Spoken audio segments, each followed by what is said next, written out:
बाप रे बाप, ओ भैया ओ बड़का भैया, ओ भैया बहन के रहो लोगन मार के मुआर पे करे पेट चोद। साइकिल तो हमर पूरा फ्री चलता।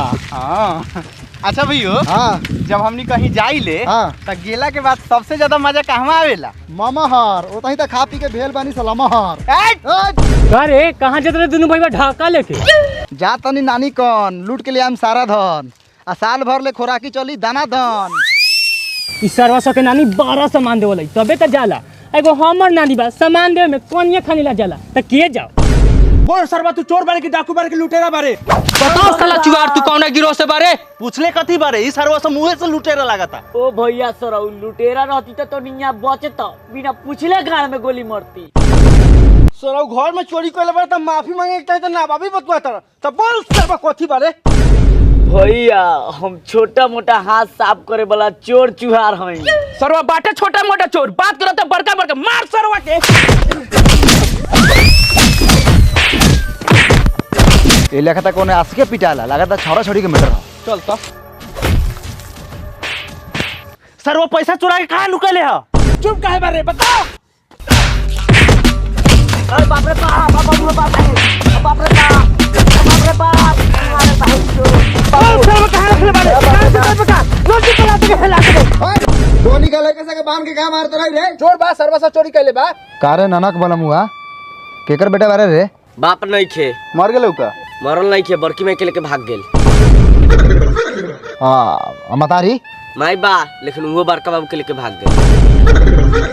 कारे तोहर बाप रे? हमरे बाप ने का बड़का बाबू है। माई तोहर? अल्लाह हम एक एक बात के पेर ले बारा। एक बाप हमरा माई के लेके भाग गेल, हम बाप एकरा माई के लेके भाग गेल।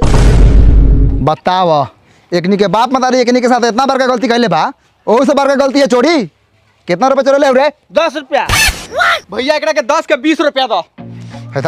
हैदर 10 के 20 आ खत्म कर खीस। चल तोनी के नानी के घुमा दियो, चल आज से तोनी के गोद लेता नहीं। भैया गोद लेवा तो बेटा नानू कहबा ना रे छोट भाई, लेकिन आज से चोरी लेबारी बंद कर। अच्छा चलो ठीक है। जल्दी लगाओ ना, ओखनी आगे चल जाई। का विवेक नया फोन ले ले हा? आ सुन्नी है गाड़ियों ले ले हा, खूब पैसा कमाता रे। ऐसा का करता रे? अरे भाई हम अपन नॉलेज के यूज करके प्रोबो पे पैसा कमाई ले। प्रोबो ई का बा? प्रोबो भारत के पहला ओपिनियन ट्रेनिंग ऐप बा जेमे हाँ या ना में जवाब देके तू अधिक प्रॉफिट कमा सकता रे, उहे बहुत आसानी से। अच्छा अभी तक तू कितना पैसा कमाइले बारे? देखा जैसे पिछला इंडिया के मैच में हम अपन ओपिनियन देनी, हमरा भेल लाखों के फायदा। ई तो बड़ी मजेदार ऐप बा। अरे हाँ भाई, प्रोबो पर कई तरह के कैटेगरी बा जैसे क्रिकेट, क्रिप्टो, न्यूज, इंटरटेनमेंट और भी कई तरह के। ए पर 3 करोड़ से भी ज्यादा लोग अपन ओपिनियन देके पैसा कमा रहल बा। देख जैसे अभी एक क्वेश्चन बा, का इंडिया ओलंपिक में 10 या 10 से ज्यादा मेडल जीत पाई? तोहर का राय बा? हाँ भाई बिल्कुल आराम से जीती। देख हम इनमें यस सेलेक्ट करके क्वांटिटी स्लाइडर से इन्वेस्टमेंट बढ़ा के अपन जवाब देनी। अगर हमार जवाब सही हुई तो हम जीतम रियल कैश। अच्छा एगो बात बताओ भाई, ई जीतल पैसा निकली कैसे? अरे भाई गूगल पे, फोन पे, यूपीआई के थ्रू 24/7 अनलिमिटेड कभी भी विड्रॉ कर सकता रह। और ये ना तू मैच के दौरान अलग अलग सवाल के हाँ या ना में ट्रेड करके इंस्टेंट पैसा जीत सकता रह। भाई पहले काहे ना बतैले? तो भाई अभी कर लेना, लिंक डिस्क्रिप्शन में देवल गेल बा। अगर हमारा लिंक से डाउनलोड करबे नू तो थोड़ा 100 रुपया के वेलकम बोनस भी मिली। अब भी डाउनलोड कर ले भाई, अब हमू पैसा कमाएं। चल ननकी। त नाती हमर खैयन बकला त लाल रही टाकलानु हो। त खैयन मूंग बाबू गैयन गुण राजा भर जाई बा जानू हो।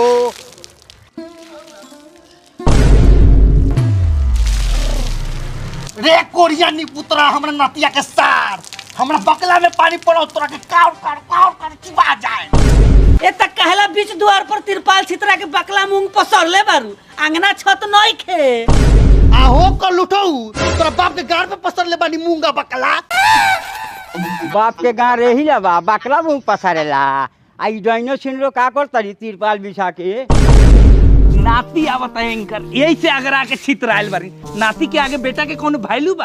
कत्ती के वैल्यू जबले जिंदा बनी तबले नाती से नाता बा। तोनी के कत्ती के बाता बा। ए हमनी के कथी के बात है रे? सारा अनाज नाती लगे भेज देबू त हमनी के कथी खाए? तेरा बाप के मुरी। हमरा बाप के मुड़ी काहे लखइबो? अपना बापो के बड़का आड़ खा लिया, गाड़ मोटा जाई।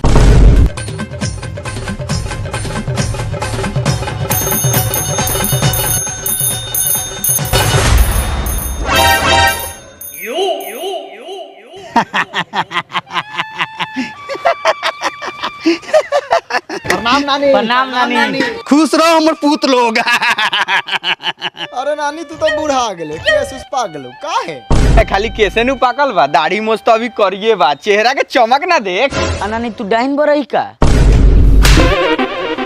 कौन सरवा कलुआ मतारी हमर डाइन बारे नानी के मुंह देख के लागल ह भगना ढाका में कथी लियाल बार हमनी तो सोचत रहनी खाली ढो के ले जाला लेकिन ना भगनावा तो लियाल बा लगाता दीदिया खाजा गाजा भेजले बा।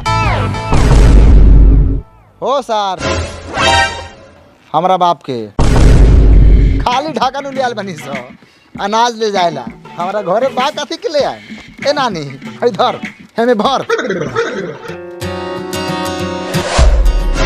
नाना प्रणाम। भाग सारवा नाश्ता लाओ रे।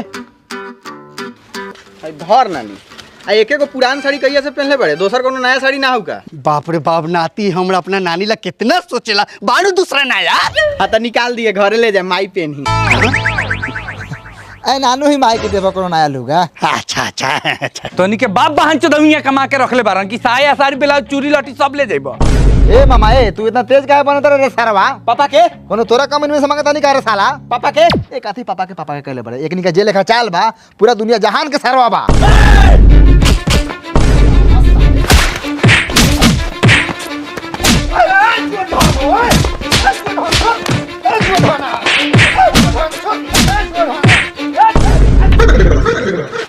हमारा बाप के सरवा से तो नहीं का हमनी का मरबे अमर मर मर मर अमर चुपचाप घूम जाओ वही में तो हम की मारम तो दोनों भाई के दोनों ढाका में लाश जाई यही नहीं घूम जाई हमर मतरिया यही घर के नु बा आधा हक बा कारे नानी चल जाइए ए कहां जइबे आके बैठ कोना लड़पुता दोगला के डर से डराइबे नानी के राते तू रखबे के लगाई घर में ढाका ढूरी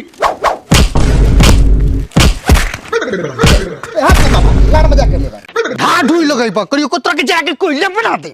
ए नानी जब डाइन सीख ले तो एकरा के देख के काहे ना सीख ले पहले ही से जर के झोकरल त हाउ एक काहे लाई डाइनी से मुंह लगोले बड़े गोलगोदनी से जिसमें सो।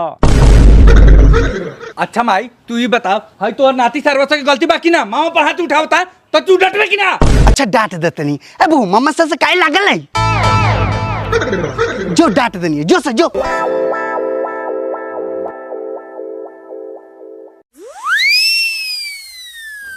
भाई। हाँ भाई मामा साहब हमनी के नस्तुला ना पूछेला। अच्छा भगिना हाँ मामा तोहनी के अगर हमार बात समझिबा तो आज के बाद से कोनो झगड़े ना होई। हाँ भले तोहनी से छोट बानी आखिर बानी तोहनी के मामे नु। मामा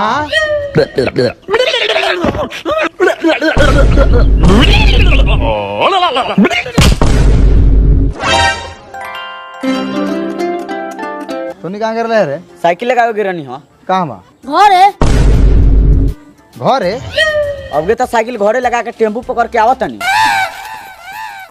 बउआ मूंग बकला कस दिल बानी अब चलो बगीचा में आम तोड़ दियम कि बड़ा आम फड़ल बा। चल चल नानी चल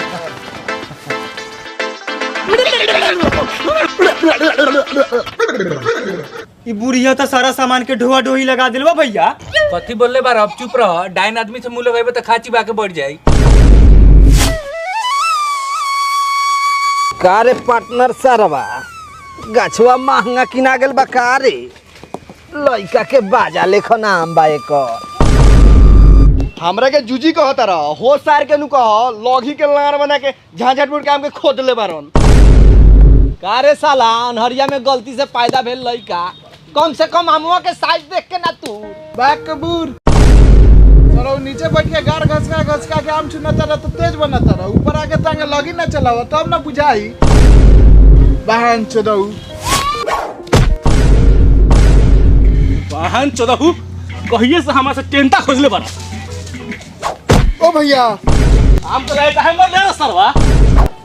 ओ भैया सरऊ ए कोनो जानबूझ के थोड़ी ना मरनी है घिचनी है तो छटक के तो मुंह पे लगला वो ओ पार्टनर बादर चोदऊ ओइला हतब से सुत के गाड़ लीवा उतरला अब हम चला के सब फोड़ दो कि पूजी जूजी में चल जाओ रे रे रे रे भगला निपुत्रा कोरिया दोगला के बच्चा कौन आम तुरत रे रे भगली नी पुतरी मांग जराव नी बेटवा मरी बादला मरी हम तुरत नी बोल गाव रे बुढ़िया गुड़िया भूल तू तोरा के लड़का सके खेले वाला गुड़िया बना दी। बना दे। नानी हमर हाकिम के डाइन बा। ए डाइन होके चाहे भक्साइन होके अमो को चोरी थोड़े करे तानी पैसे से किनले बानी। ए जाके बेटा से पूछ। ए काहे बेटा से पूछो तो निकाम किने से पहले हमरा नानी से पूछा ले। आए ना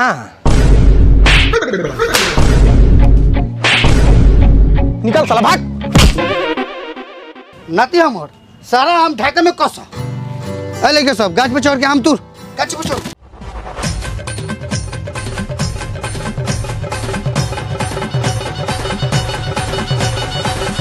आम तो इतना ना फरल बा कि गाछ के पूरा गार फाड़ देले बा। अरे बाप रे बाप पूरा पाकल बा।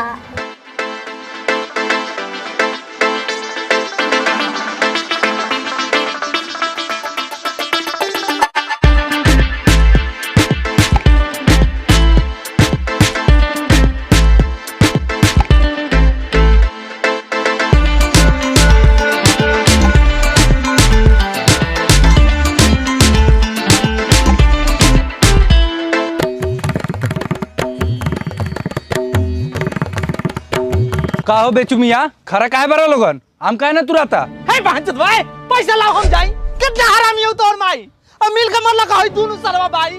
अब बूढ़ी हो जौन हाथ से मरलू हनु ओही हाथ में धली बाई। अरे माई जब आम बिका गेल में बेचू मिया से काहे दूर के ढाका पर ले बारे नाती साला। कारे मामा सरवा पापा के नानी हमनी के कुछो देता तो तोहर काहे गार फड़ दे भांचत बा। पापा के खैर बनाओ कि हमनी काल बानी न तो हमनी के बाप आ रहित नु तो तोहनी के ऐसा नार से झटका मरई कि चिड़ै बन जेते सारा फरफराल छूट जाई। बोलाओ बाप के ऐसा टेलाई टेलबो भक्त उकार झाप के। कब बोला दी अभी बोलाओ तो अभी बोलाम तुम कराते होते रात हो जाई तो तू लोग भी रात के। सुन ना बगो आलू रलू बापा एक बार बियाह करे ओथे में तनी के जन्म करम ना हो रहलो खाना पर खाली रेडियो ला रुस गेल रहलो तो दौड़ा के इतना मार ले रही कि फिर दोबारा ये टब्बो ना करलो। ए तो एगो जमाना रहे बाप के हमरा दहेज में रेडियो लेवे के तमाना रहे। अब बोला के देखा ना के गार फाड़ के मरवा बोल देता नहीं। करे तोनी के मामा भगिना के बात कहीं में हम गार लिवा वाला गछिया खरीद ले बानी आम देना तो मेहनत मजदूरी जोड़ के और पैसा लौटाओ लौटाओ कोना बाप के बेटा बियाल बाकी हमरा ढाका में शाम उछलवा दी ए चल उठाओ एक धियाना गाछी पूरा सुखा के जला दे। चल चल अब हमार लुंगिया में के बढ़ल काम मत थाम लो कैसे सलाम लेके चल के लोगनी के चल ठेकेदार के बुला के ले आओ जाओ और दुआरी पर चढ़ के पैसा उछलल जाओ। चल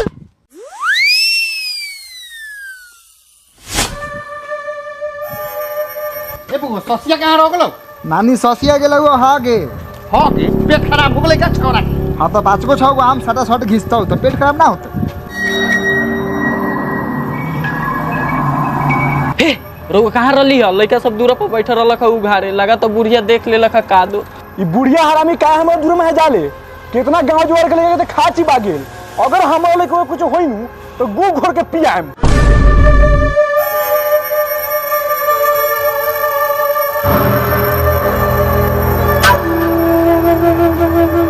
साला ये सुअरवा सके चलते घर से लेके बन ले डोआ डोई लगल बा।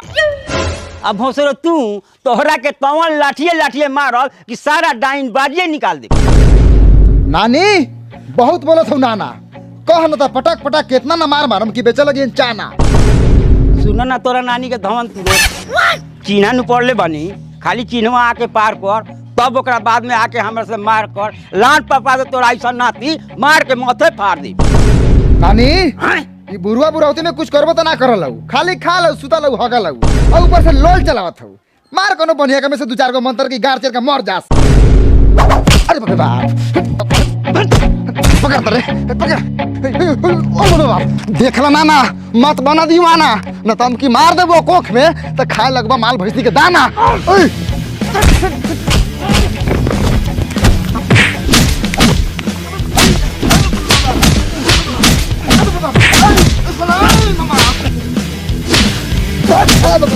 अरे बाप रे बाप अरे कमर लगता रे अरे बाप रे आए आए गार बजाता है मामा के।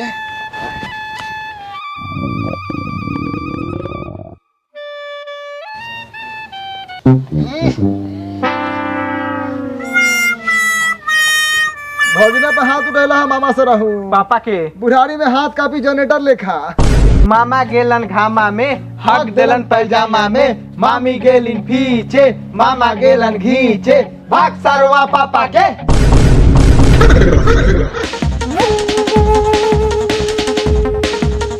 काओ बुद्धि बोका चा आदाब आदाब।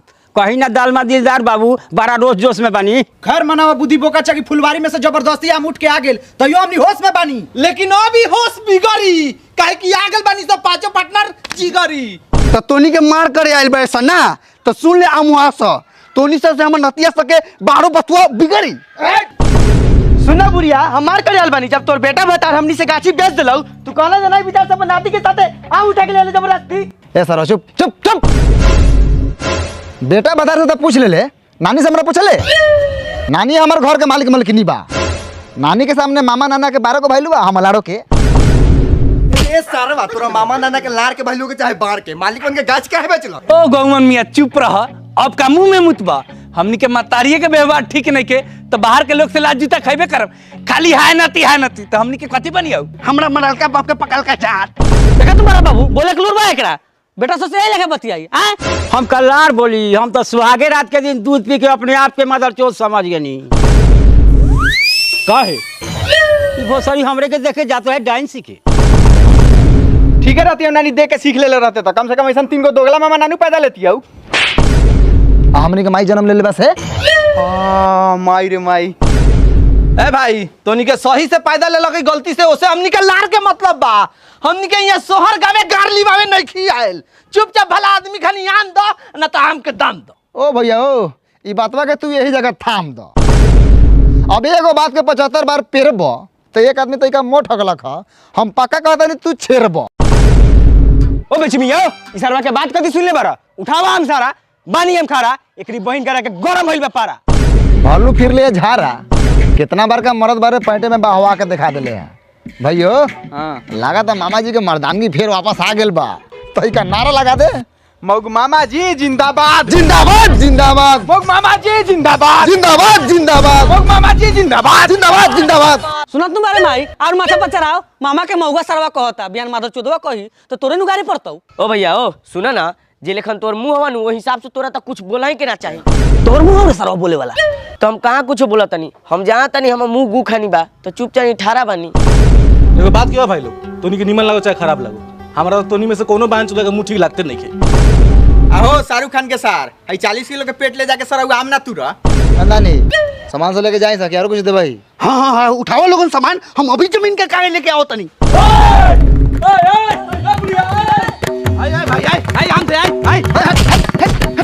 जमीन के पेपर काहे ले देता रे ए त कोनो छोड़ी के ले तनी का रे नानी देला के ले तनी कति बार कर ले काम जमीन के पेपर काहे ले